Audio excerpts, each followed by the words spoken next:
When we think of the Victorian age, we imagine a time of rigid propriety, of tightly laced corsets and stiff upper lips. But what if I told you that beneath the surface of this prim and proper era, there was a world of hidden desires, coded language, and scandalous secrets? What if you're not a fan of fans, or perhaps you're feeling particularly lazy? Fear not, my friends, for the Victorians had a backup plan. In the Victorian era, conveying affection wasn't just a matter of saying "I love you." It was a game of intricate gestures, hidden meanings, and veiled expressions. And the stakes were high: reputation, happiness, and societal approval. So whether you were dropping a glove, touching a wrist, or hiding behind a screen, remember, you're playing a Victorian romance game where subtlety was the name of the game. One that required a little less finesse and a lot more skin. Are you ready to step into the shoes of a love-struck Victorian and navigate the treacherous waters of etiquette, custom, and repressed desire? Well, good luck, my friend. May your gloves be white, your fans be ever ready, and your heart be true. Just remember, in the world of Victorian romance, actions speak louder than words, but only if you speak them in the right way. Otherwise, you might end up with egg on your face and your reputation in tatters. So tread carefully, my dear fellow time travelers. This is a world where a misplaced glance can cause a scandal. Dropped handkerchief can seal your fate, and a misinterpreted fan movement could leave you high and dry. But hey, if all goes well, you just might find love in the most unexpected of places. Now go forth and conquer the dating scene, Victorian style. Just try not to impale anyone with your parasol in the process. Enter the art of the glove touch. Ah, yes, gloves. Those quintessential accessories of class and elegance, also handy for expressing subtle romantic interest.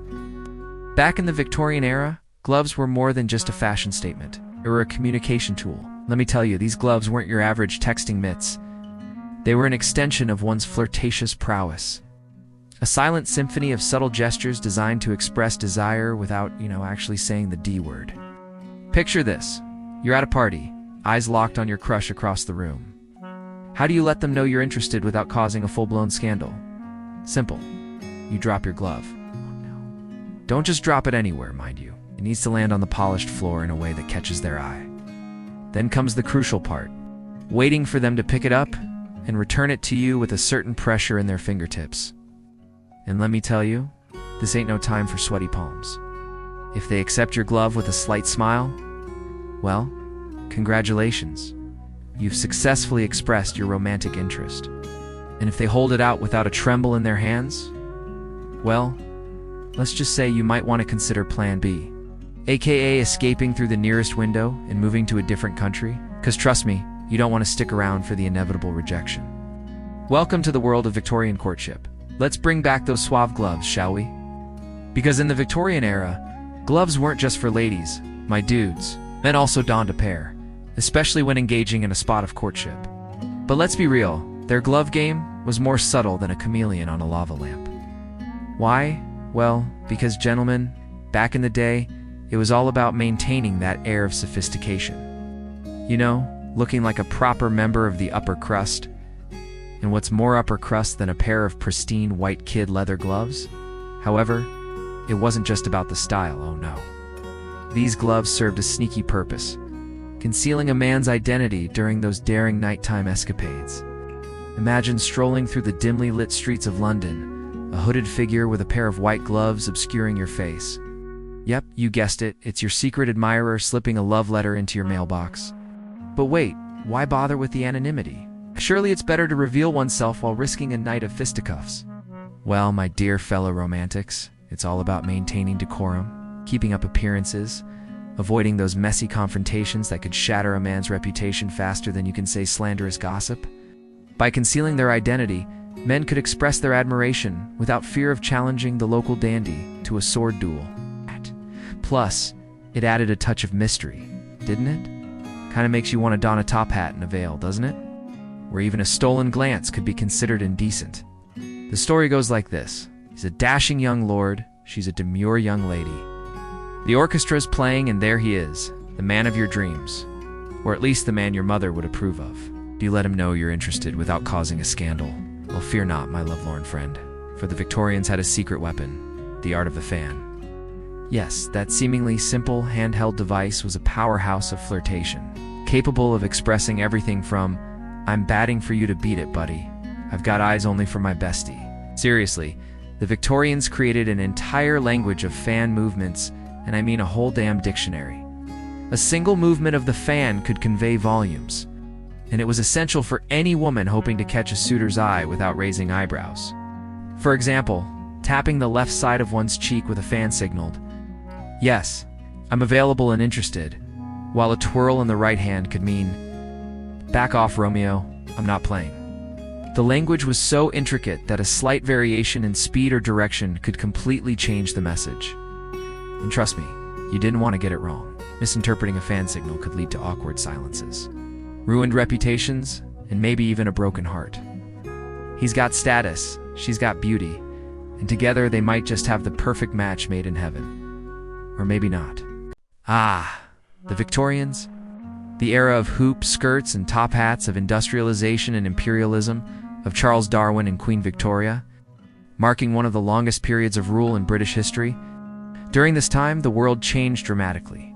Courtship rituals in the Victorian era were a delicate dance of manners and etiquette, leaving little room for casual flings or unbridled passion. But fear not, because beneath the surface, there were plenty of opportunities for mischief and romance. Let's start with the art of dropping hints. Books became secret weapons of romance during the Victorian era. Yes, plants played a role in Victorian dating too. Walking alone was a daring adventure for a Victorian woman. If a man wished to express his admiration for a woman, he might ask her father for permission to accompany her on a walk. And here's the twist. This request often came with an unwritten understanding that the couple would be alone. Can you imagine the anxiety of a father considering this unconventional request? Would his daughter be chaperoned, or would she be on her own? The implications of this decision could shape the future of their relationship. Sending specific types of flowers became a discreet way of expressing romantic interest. For example, a single red rose could convey deep love and passion, while a bouquet of lilies might symbolize purity and innocence. Was it the formality, the secrecy, or perhaps the unexpected twists, like leaving books behind for your crush? Share your thoughts below, and let's keep the conversation blooming. And while you're at it, do want to forget to hit that subscribe button and ring the notification bell to stay informed about our latest historical tales. Until next time, happy dating, and remember, history is full of surprising twists and turns, just like the path to true love. This practice, known as floriography, allowed individuals to communicate their emotions without explicitly stating them. Can you picture a shy young woman receiving a bouquet of roses, her heart racing as she tries to decipher the hidden message behind the beautiful blooms? Men would purposely leave behind a book they had been reading, hoping that their lady love would stumble upon it and discover the literary treasures they had been enjoying. The era was filled with unique ways for individuals to express their love and affection.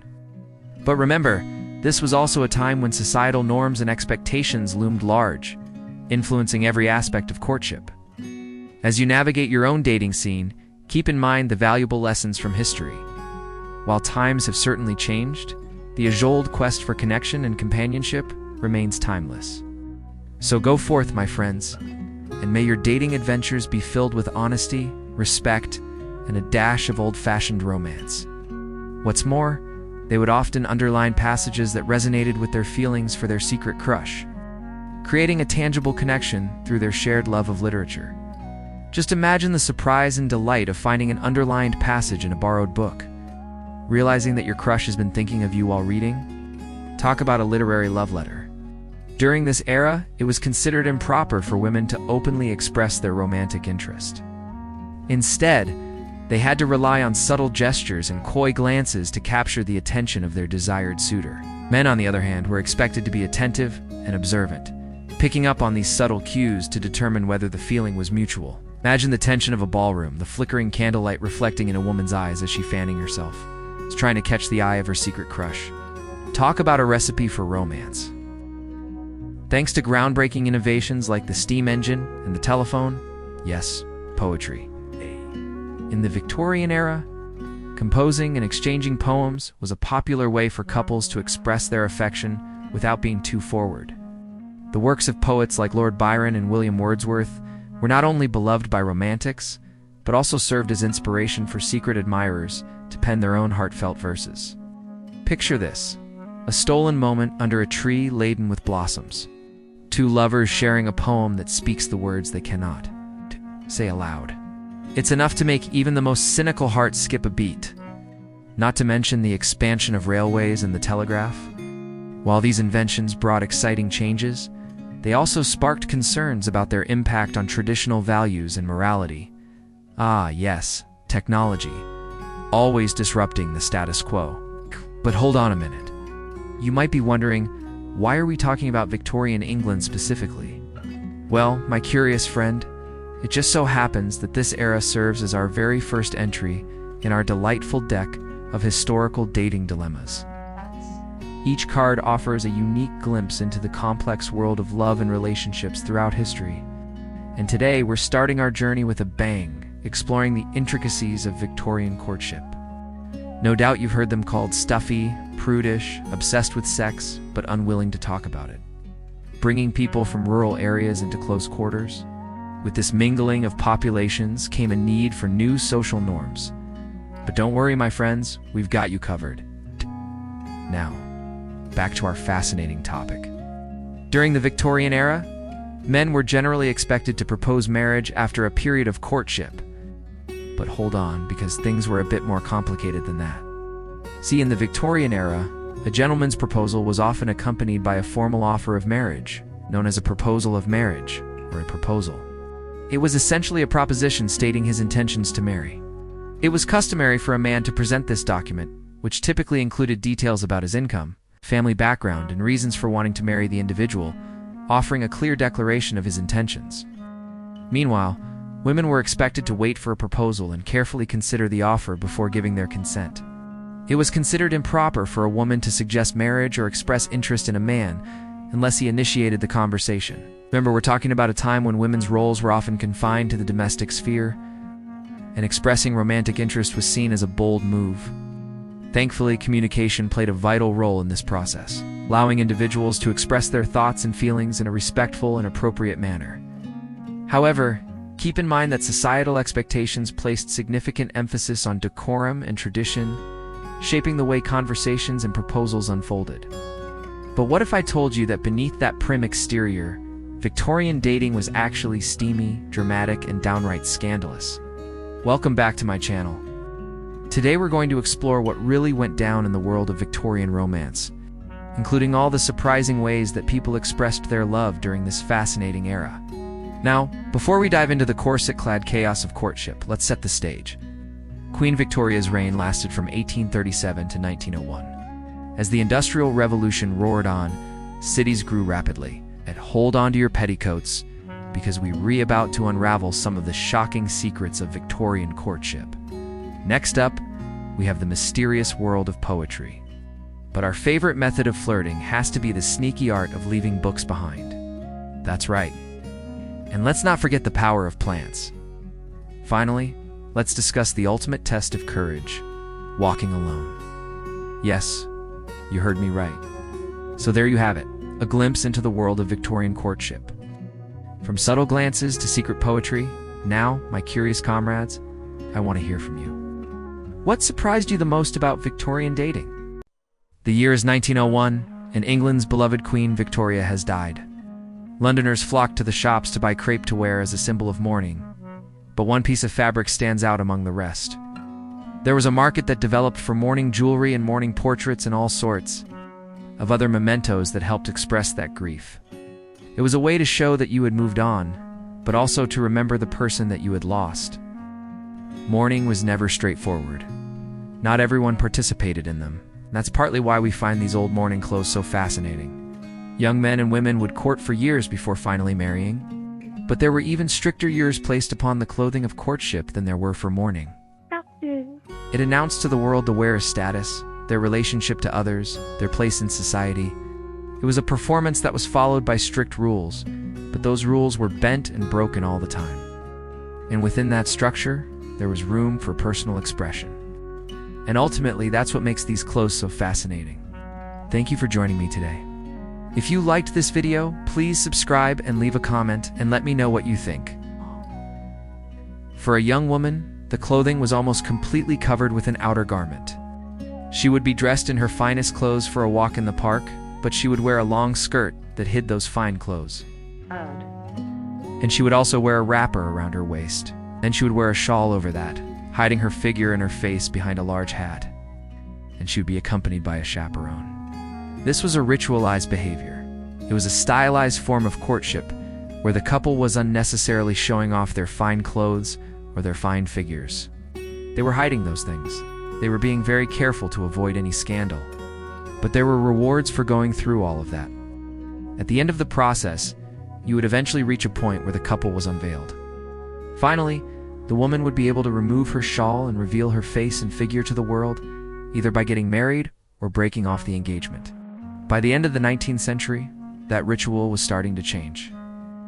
These young ladies were starting to appear in public without all of the bells and whistles. They were revealing more skin, more color. Society reacted strongly to that. It was scandalous. But as the century progressed, these displays of skin and color became more and more acceptable.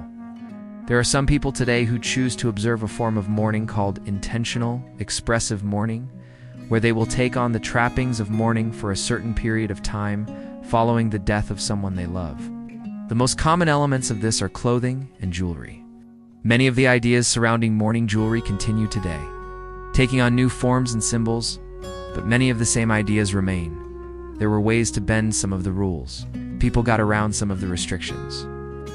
For example, a woman who was married could not legitimately put her own portrait on a piece of mourning jewelry. It was reserved for the deceased husband or family members.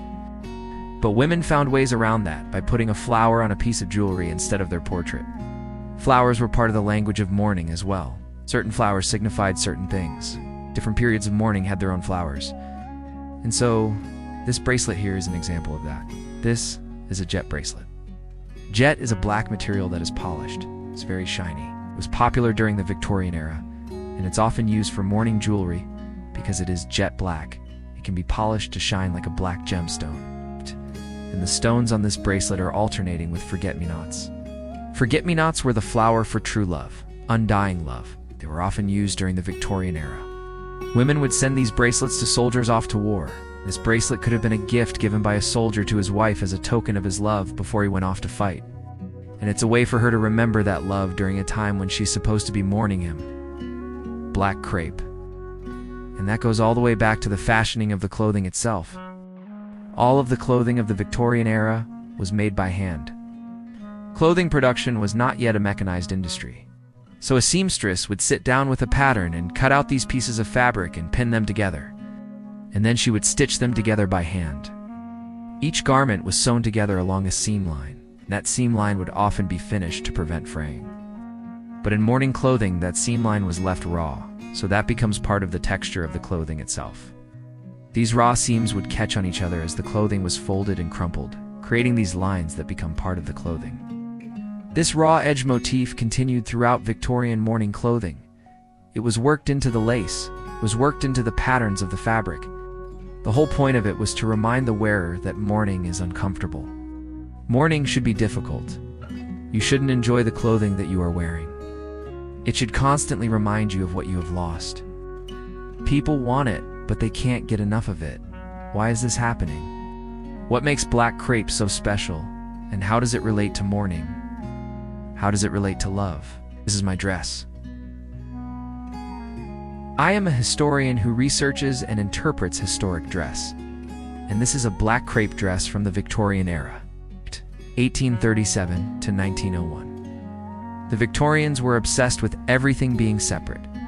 Separate spheres. Women in the domestic sphere, men in the work sphere. Everything separated by strictures of etiquette and morality, and the clothing of the time reflected that. The colors of the time are stark. Men wore dark suits.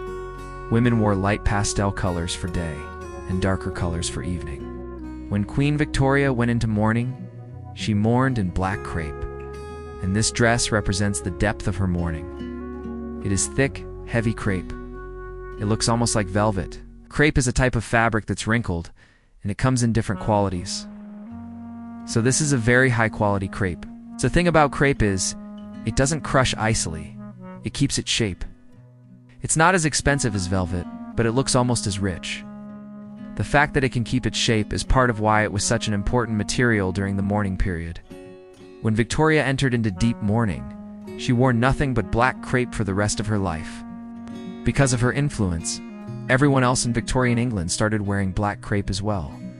During the height of the mourning period, which was immediately following the death of Prince Albert, her husband, she wore only black crepe for years. No other fabrics, no other colors. Mourning was a performance, and you performed it in layers. You announce your status of mourning by the way you present yourself to others. You show the world that you are in mourning.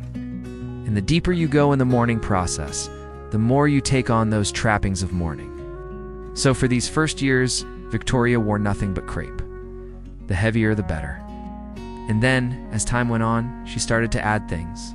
Lace, for example, she still stuck to mostly black, but lace was added in silver or white, so that was to signify that she had moved out of the deepest mourning, but she was still mourning. Then later, she added more layers, and eventually she was allowed to start wearing lighter colored clothing.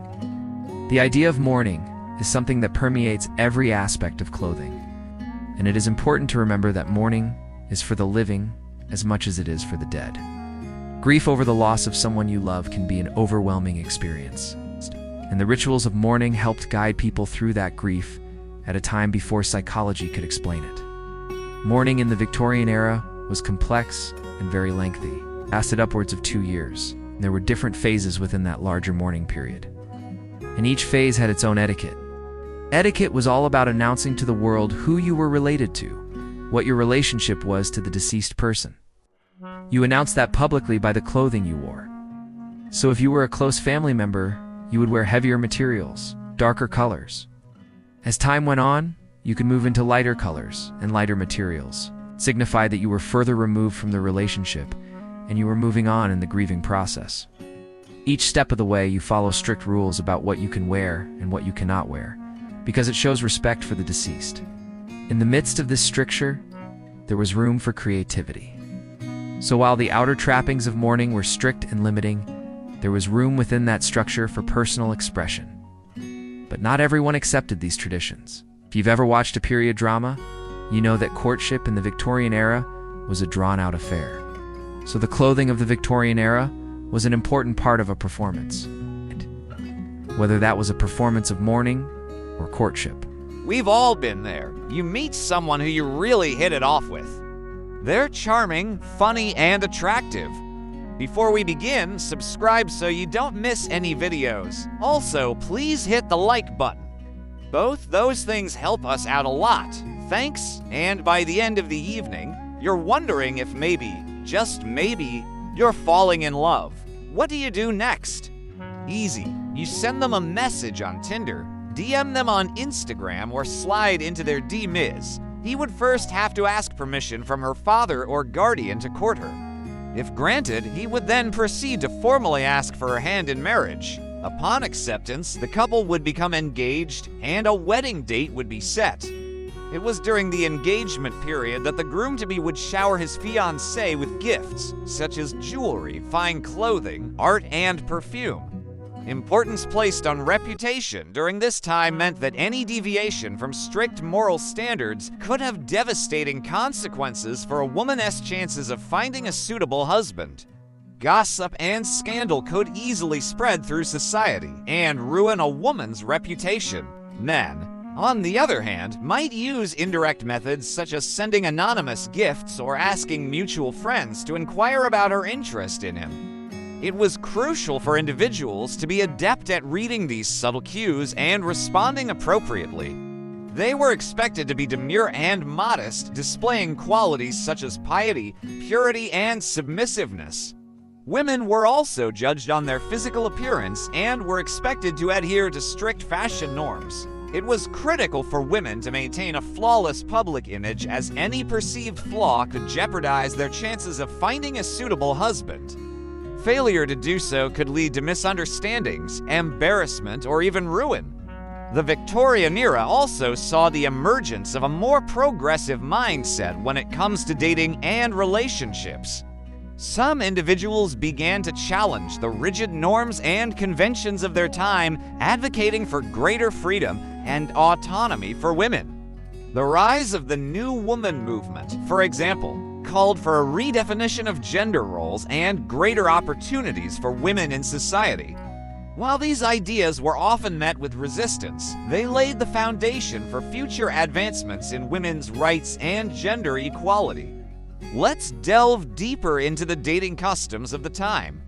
While the values of piety, purity, and submissiveness continued to hold sway over many, if you enjoyed this video, please remember to subscribe and hit the like button. We'd love to have you join our community. There was a growing movement towards greater freedom and equality, the emergence of the new woman, and the questioning of traditional gender roles signaled a shift in attitudes and paved the way for the more liberated dating culture of the 20th century. This was a system of nonverbal communication in which women could express their interest in a suitor through subtle gestures and body language. For instance, a woman might lightly touch the arm of a man she fancied to indicate her attraction. Similarly, she might gaze at him intently or smile coyly when he spoke to her. Men were expected to be attuned to these subtle cues and respond accordingly. Courtship rituals were highly structured and often took place in public settings, such as parks or social events. Men were expected to formally ask for permission to court a woman, and it was common for couples to be chaperoned during their early interactions. Gift-giving was an essential aspect of dating, with men often presenting their female counterparts with flowers, jewelry, or other tokens of affection. Women were expected to respond with gratitude and modesty, never overtly expressing their interest in the gifts, making it difficult or impossible for her to find a good match. These presents were not only a token of his affection, but also a way to demonstrate his ability to provide for her financially. This term referred to women who had engaged in premarital sexual activity and were deemed unfit for society. These women were often subjected to shaming, harassment, and even institutionalization. The stigma associated with being a fallen woman could have devastating consequences for an individual's reputation and well-being. Numerous novels of the time, such as Jane Eyre and Wuthering Heights, depicted the intensity and power of love, even in the face of societal pressures and restrictions. These stories resonated with readers because they explored the complexities of human relationships and the struggle to overcome adversity. In today's digital age, dating has become a whirlwind of swiping right and ghosting. The concept of dating seems to change every day, such as coded letters, third-party intermediaries, and subtle gestures. Men and women were expected to be extremely careful in their interactions and avoid any behavior that could be construed as overly forward or inappropriate. As a result, many couples relied on elaborate systems of hints and signals to express their interest in each other. The rigid rules and regulations were seen as necessary to maintain order and propriety in society. After all, it was crucial for the reputation and well-being of women to be protected. Let us take a closer look at how men and women conducted themselves when it came to dating in the Victorian era. For men, it was important to present oneself as a gentleman of high character and refinement. This meant dressing impeccably, behaving with courtesy, and engaging in manly pursuits such as hunting or fishing. Men were also expected to be attentive and gallant towards women, offering compliments and small tokens of affection, such as flowers or jewelry. It was crucial for men to avoid any behavior that could tarnish their reputation for being a reliable and trustworthy partner. But what did dating look like in previous centuries? How did love unfold in the Victorian era? Let's find out. Which glorified the role of women as homemakers and caregivers. This ideology promoted the notion that women should be confined to the domestic sphere and that their primary purpose in life was to serve their families. As a result, dating was often viewed as a means to secure a good marriage and ensure the continuation of the bloodline. Women were encouraged to prioritize qualities such as piety, purity, submissiveness, and domestic skills in their choice of partner. Men were expected to be gallant and chivalrous towards women, while women were taught to be demure and modest. Small gestures such as offering an arm for support, helping a lady with her shawl, or walking on the street side closest to the traffic were considered mandatory. The use of honorifics like Mr. and Miss and avoiding any display of excessive emotion were also essential. These behavioral norms ensured that interactions between men and women remained within acceptable boundaries and reinforced the patriarchal structure of society. Imagine yourself in 1875. Women's fashion has gotten even more voluminous. Corsets are cinching waists to impossibly small sizes. For example, men who failed to exhibit bravery and strength, or women who did not embody gentleness and submissiveness, were seen as deficient and stigmatized. And men have taken to wearing waistcoats with multiple pockets. Queen Victoria has been ruling England for over 40 years, and her namesake era is showing few signs of slowing down. One of the main ways for women to meet potential suitors was to attend social gatherings hosted by other members of high society. These events provided a neutral space for both men and women to come together and interact with others of their social standing. However, these events were carefully planned to ensure that young ladies and gentlemen had ample opportunities to meet and mingle. Often, seating arrangements would be planned to put men and women in close proximity. Additionally, there would be numerous group games and activities to encourage interaction between the sexes. Overall, this is a time period when social decorum was of paramount importance. In fact, at the start of the Victorian era, which lasted from 1837 to 1901, the role of women was strictly limited to the domestic sphere. This means that most women's lives revolved around taking care of their home and family. The idea of working outside the house was almost unheard of. This naturally makes dating difficult for women, since they typically had to rely on their families to find them a suitable husband. Most middle-class and upper-class women would be educated at home, usually by private tutors. And their days would be filled with needlework, attending social events, playing the piano, and learning how to properly run a household. While these activities were certainly important, they left little time or opportunity for meeting eligible bachelors. As a result, if a man was interested in a woman, while this system may seem outdated and restrictive, it was the norm during the Victorian era. A key element of Victorian courting rituals was the importance placed on manners and etiquette. However, it is worth noting that these norms also created a significant amount of pressure on individuals to conform to strict gender roles. The Victorian era also saw the emergence of the cult of domesticity. Furthermore, despite these constraints, the Victorian era was not without its share of passionate love stories. One of the most intriguing aspects of Victorian dating was the use of indirect methods of communication. For example, a woman who was interested in a man might hint at her availability through her attire or behavior. But with all that said, women, on the other hand, faced even greater pressure to conform to strict standards of conduct.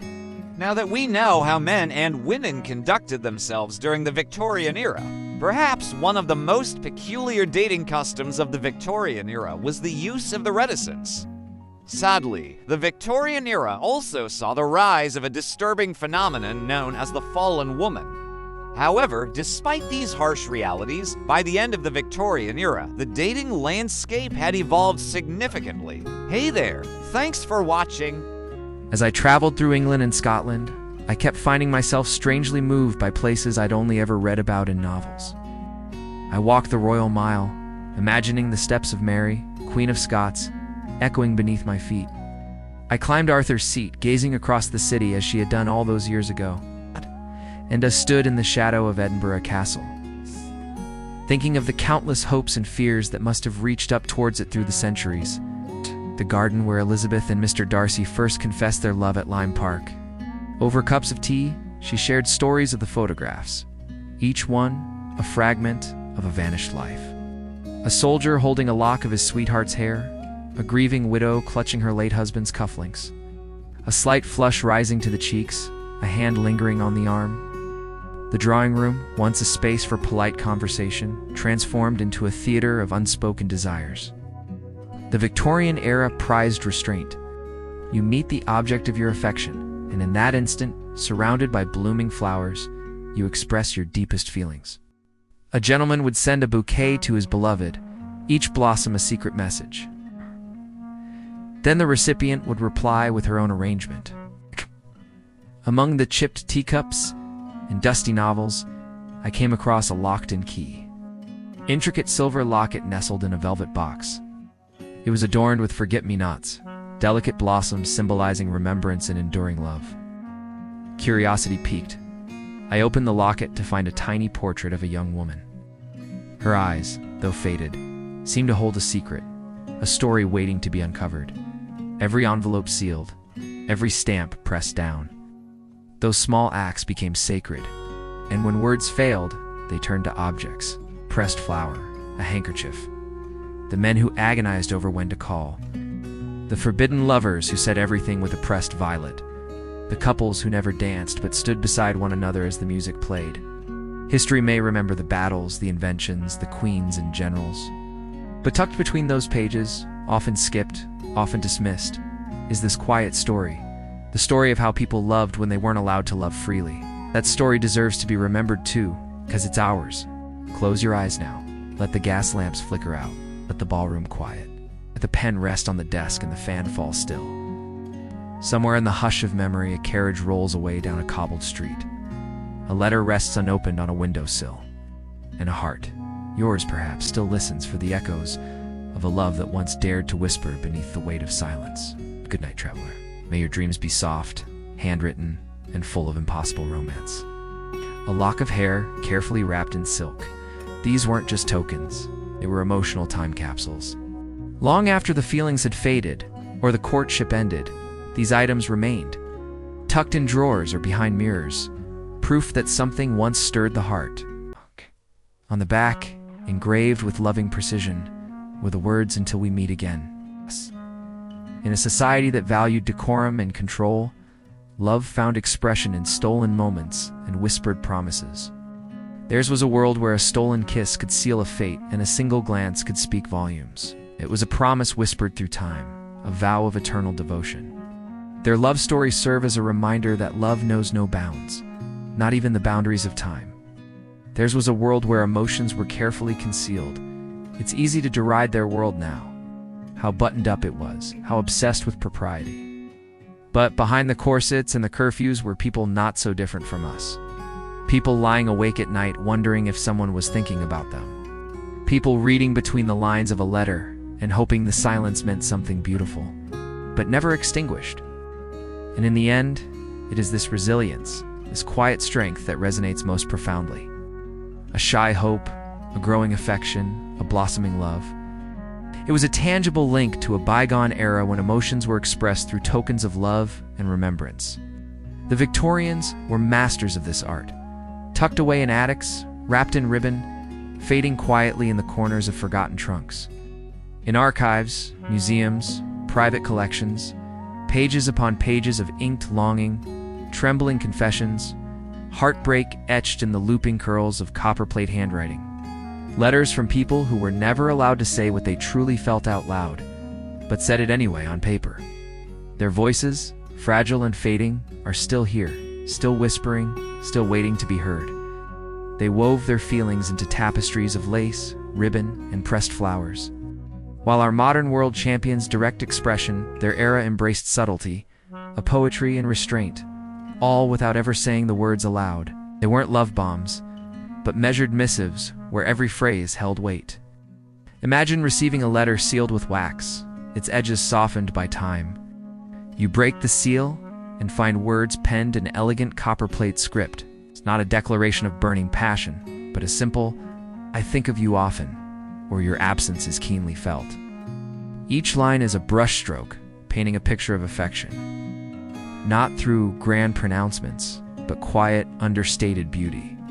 If only our love could always speak so eloquently. Their love stories unfolded like sonatas, slow, deliberate, composed with care. And while much of it was hidden from view, What wasn't said often mattered more than what was. Consider again the letter. A Victorian love letter was not dashed off in a hurry. It was a ceremony. Ink was chosen carefully, paper thick and finely textured. The sender might spend hours on a single paragraph, laboring over phrasing that would seem too subtle today. My thoughts remain with you as the candle burns low. Not "I miss you," not "come over." It's just a flickering light and a feeling left for the reader to interpret, to feel. There's magic in that restraint. You convey your undying love through the language of blooms. A crimson rose declares your passionate heart. A lily speaks of devotion and purity. Lavender whispers of a love that lingers long after the twilight has fallen, and the Victorians understood this language intimately. Women were expected to be demure, their emotions carefully concealed behind a veil of shyness. Yet beneath this reserve burned a powerful current of feeling. Theirs was a world where love letters concealed ardent passion, and a simple walk in the garden could seal a fate. For many, expressing romantic love directly was unthinkable, a breach of societal decorum. Instead, emotions were conveyed through subtle means. A pressed flower slipped into a book, a handkerchief embroidered with initials, even the placement of furniture. 2 chairs pulled close to the hearth spoke volumes without a word being uttered. A family gathered around a trunk filled with letters. These weren't just relics, they were tangible threads connecting the past to the present. The attic bedroom where Mary Shelley conceived Frankenstein at Villa Diodati. I pored over musty books, brittle letters, and yellowed photographs, piecing together the fragments of lives lived before my own. With each passing day, I fell deeper into this world. Theirs was a society that valued etiquette and decorum, yes, but also one that grappled with deep questions of identity, duty, and desire. I even visited the very spot in Whitby where Bram Stoker found his inspiration for Dracula. Each place resonated with a personal echo, their enduring capacity for love in the face of loss. I found myself yearning to know more, to understand the secrets these silent stones and shimmering jewels held within. And then, I discovered the perfect place to begin. A local antique shop tucked away on a quiet street. Its windows displayed not just china and clocks, but a faded photograph of 2 young lovers embracing.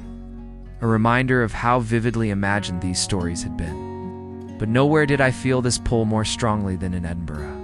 Then I stumbled upon an exhibition that changed everything. Tucked away in an old church was a display of Victorian mourning jewelry. Noticing things I'd never seen before, or had simply overlooked. An old stone cross in a graveyard. The weathered statue of a woman on top of a mausoleum, even the worn headstones in the churchyard. Everywhere I saw traces of lives lived, loved and lost. My journey was no longer just a tourist adventure, it had become a pilgrimage. These intricate lockets and rings contained not gems, but tiny portraits of the dead. Hair, sometimes a lock of hair from a loved one, carefully preserved and set in precious metal. As I looked at these exquisite pieces, I felt a profound sadness. Yes, but also an overwhelming sense of recognition. This was a tangible link to the past, a physical manifestation of the Victorians' devotion to memory. Upon leaving, I wandered through the bustling city. I realized that history wasn't just about kings and conquests. It was about the everyday lives of ordinary people, their joys, their sorrows, stepping inside. I was greeted by a kindly older woman with knowing eyes, and so began my obsession with Victorian love stories. Through it all, one question echoed in my mind. How did they express love when words failed? Love was a language spoken in glances and gestures. The home became a battleground of blushing curtains and furtive glances. Servants were privy to whispered plans and stolen moments. Imagine strolling through an arboretum, the scent of roses heavy in the air. The custom was simple. One rainy afternoon, I found myself wandering through an antique store filled with forgotten treasures. In that moment, I knew this wasn't just an antique.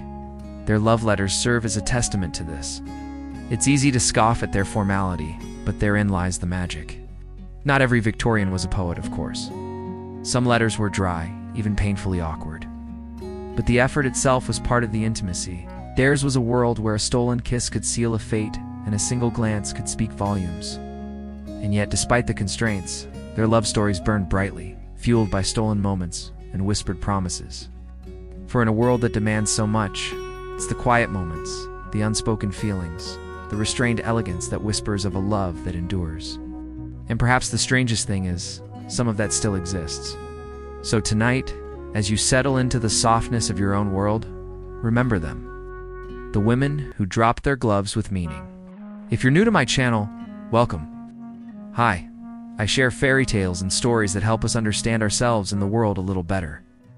If you'd like to help support my channel while also gaining exclusive access to extra content, become a member at the link below. The sun sinks earlier in the sky and shadows stretch long fingers across the worn carpet. It's the kind of weather that makes people want to stay indoors, close the curtains and remember. The house you're visiting tonight is full of those kinds of afternoons. Its halls are lined with photographs of people long gone. As you move from room to room, you find yourself surrounded by echoes of lives lived here long ago. Its eyes intense, staring out at the world as if seeing something you cannot, even if they didn't always show it. They sit on shelves, line tables, peer at you from behind curtains. Porcelain faces stare blankly ahead, glassy eyes reflecting nothing. In the end, you pack up the dolls and the photos, the letters and the gloves, the triumphs and the tragedies. Take them all with you, not because you need them, but because you can't bear to leave them behind. They're eerily silent, these dolls. And yet you can almost hear their whispers echoing through the room. Two lovers stand beneath a window, separated by a pane of glass, yet connected by an invisible thread of desire. One of them, usually a woman, presses her forehead against the glass, her breath fogging the surface like a ghost. A palpable weight in the air, a silent witness to your own story, and you can't help but wonder, are they still in love? As you do, you uncover stories, not of kings and queens, but of ordinary people. They dreamed big dreams and faced their fears. Their joys and sorrows, their hopes and fears, their struggles and triumphs. All of these things are part of the human experience, a shared tapestry woven with the threads of our common humanity. You can almost hear their laughter echoing in your ears, to the resilience of the human spirit, to the beauty of the Victorian age. It's a reminder that no matter what challenges we face, no matter what obstacles stand in our way, love can endure, your tears falling on your skin. It's a monument to love, to loss, to the enduring power of the human spirit. Its lessons will stay with you long after you've closed the diary, put away the trinkets, and said goodbye to the ghosts. It's a place where the past comes alive, where the dead walk among us, where the echoes of their footsteps still resonate in the halls. It's a place where we can learn about ourselves, about our history, about the world we live in. But you make one final discovery. How Elizabeth was drawn to Thomas's kindness and intelligence, how he saw beyond her social standing and into her soul. You read about their secret rendezvous, how they met in moonlit gardens, how they danced in moonlit ballrooms, how they dreamed of a future together. You read about their struggles, how they battled societal expectations, how they fought against prejudice and fear, how they grappled with their own doubts and insecurities. Hidden beneath the floorboard, tucked away in a secret compartment, you find a box. Inside, a diary bound in leather, its pages filled with elegant script. Odd. It tells the story of a young woman named Elizabeth and her forbidden love for a man named Thomas. Their love story is one of stolen glances and secret meetings, of whispered promises and hidden desires. You can almost feel their bodies pressed against yours, their hearts beating in unison with your own, their passion, their despair, their hope, to the resilience of the human spirit, to the beauty of the Victorian age. It's a reminder that no matter what challenges we face, no matter what obstacles stand in our way, love can endure. You can almost hear their laughter echoing in your ears, their tears falling on your skin. You can almost feel their bodies pressed against yours, their hearts beating in unison with your own. They were strong and resilient. They were also vulnerable and afraid. They wrestled with their faith, their purpose, their relationships. They grappled with questions that have echoed through the ages. Who am I? What is my purpose? Why do I love the way I do? You find faded photographs, yellowed letters, half-finished projects, all of which hint at the lives lived within these four walls. You find diaries filled with secrets, hopes and dreams, joys and sorrows, all written in elegant script, each page a testament to a life fully lived. Did they ever stop being in love? The other watches her, his heart breaking, unable to bridge the distance between them. Maybe someday. Hidden beneath a floorboard, tucked away in a secret compartment, you find a box. Inside, a diary bound in leather, its pages filled with elegant script. It tells the story of a young woman named Elizabeth and her forbidden love for a man named Thomas. Their love story is one of stolen glances and secret meetings, of whispered promises and hidden desires. But for now, they must part ways, promising to meet again. But do they really mean it? Or is it just another excuse to say goodbye? They wrote poems about it and painted pictures, composed sonatas, whole operas about it. How he saw beyond her social standing and into her soul. You read about their secret rendezvous, how they met in moonlit gardens, how they danced in moonlit ballrooms, how they dreamed of a future together. You read about their struggles, how they battled societal expectations, how they fought against prejudice and fear, how they grappled with their own doubts and insecurities. Where notes slipped surreptitiously into the hands of a beloved. They waited for stolen moments, for furtive glances, for the chance to speak when no one else was listening. Waiting was an art form for them. A dance as intricate and delicate as any waltz, as suspenseful as any mystery novel. They wrote letters full of longing, knowing that the words would outlive the feelings they described. And in doing so, they created a legacy of love that persists even today. The squeak of a rocking horse, the murmur of voices, the rustle of silk. Suddenly the room doesn't seem so empty. You turn away wanting to escape the feeling that you're being watched. They hid their emotions behind layers of fabric and custom, buried their desires beneath decorum and restraint. But sometimes, just sometimes, you can feel it. The hopes and dreams deferred, the loves that withered on the vine. You wonder if the ghosts of those goodbyes still linger here.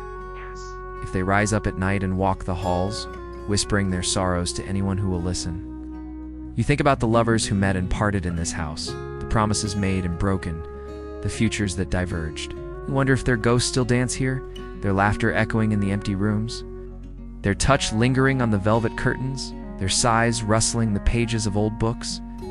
You wonder if they still watch the sunset from the window, two figures silhouetted against the dying light, lost in a world of their own. The tension in the set of a fan, the tilt of a parasol, the curve of a gloved hand resting on a table. There's a language in these gestures, a poetry in their reserve. Next to him, a woman in a flowing gown gazes back at you, her lips curved in a knowing smile, her gaze steady, her presence commanding. They stand close, but not too close. Their postures are formal, their smiles polite. You can't imagine them dancing together, laughing, letting go, and yet you can feel the electricity between them, like a half-spoken word hanging in the air, charged with potential. You see a half-finished game of chess on a table, its pieces frozen in mid-move. A stack of sheet music rests on the piano, its notes silent now, but still resonant. And everywhere you look, photographs of smiling faces stare back at you, whispering stories of a bygone era. Their eyes staring out from the past like fireflies trapped in amber. There are crystal chandeliers and floral wallpaper and furniture fit for royalty. And yet, for all its grandeur, the house feels empty. Its silence is vast, echoing with the ghosts of a life well lived. There's a quiet that lives in old things. In the faded lace of a wedding glove, the dried petals of a flower once pressed between two pages. In a letter that smells faintly of lavender and longing. It's not the quiet of forgetting, it's the quiet of remembering. ... Softly, the air grows cooler in the afternoons now. You came to this house to meet someone, a distant relative or a friend of a friend. You didn't know much about them except that they left behind a trove of Victorian-era keepsakes and hired you to sort through them. The floorboards here are old and loose and warbling like a tired violin. Or maybe it was just the cat padding silently down the hall. But no matter what you tell yourself, the truth is, you're not alone in this house. And suddenly, you don't mind so much. Maybe you're an appraiser or an antiquarian. Maybe you're simply good at saying goodbye. As you reach for a porcelain doll swaddled in velvet, a sudden creak echoes through the room, and you jump. You tell yourself it was just the house settling, but the hair on the back of your neck prickles anyway. So you set the doll down carefully and begin searching for the source of the sound. Maybe it was the wind. It's the kind of place where secrets gather in the corners and memories linger in the dust motes, dancing in the afternoon light. You run your fingers over a framed picture of a handsome young man in a military uniform. It's easy to forget that the Victorians were real people. They laughed and loved and lost just like us. As you continue exploring, you come across a room filled with dolls. But everywhere you go, you find signs of lives lived, decisions made, loves won and lost. Because inside them lies a story that refuses to be silenced. The Victorians believed in lingering looks and lingering goodbyes. In the days before telephones and telegraphs, before social media and text messages, people waited. They waited for letters, for postcards. There's a scene you've witnessed many times before, a staple of romance novels and period dramas. You think about all the goodbyes that went unspoken in this house. For a moment, you feel their presence all around you. You spend hours going through the attic, uncovering trunks filled with clothing and jewelry, porcelain and paintings. And as you read through them, you realize that these people were not so different from you. They loved and lost. They laughed and cried. And you realize that their stories are your stories too. As the sun dips below the horizon, you make one final discovery. You read about their first meeting, how Elizabeth was drawn to Thomas's kindness and intelligence. And as you read, you feel their love, their passion, their despair, their hope. And as you close the diary, you understand that their story is not just a story. It's a testament to the power of love. As the last rays of sunlight fade from the sky, you read about their first meeting. And as you read, you feel their love. And as you close the diary, you understand that their story is not just a story. It's a testament to the power of love. And as the night deepens and the shadows grow longer, you finally understand the meaning of this house. It's not just a house filled with antiques. As you step out into the darkness, you know that you'll never forget this place.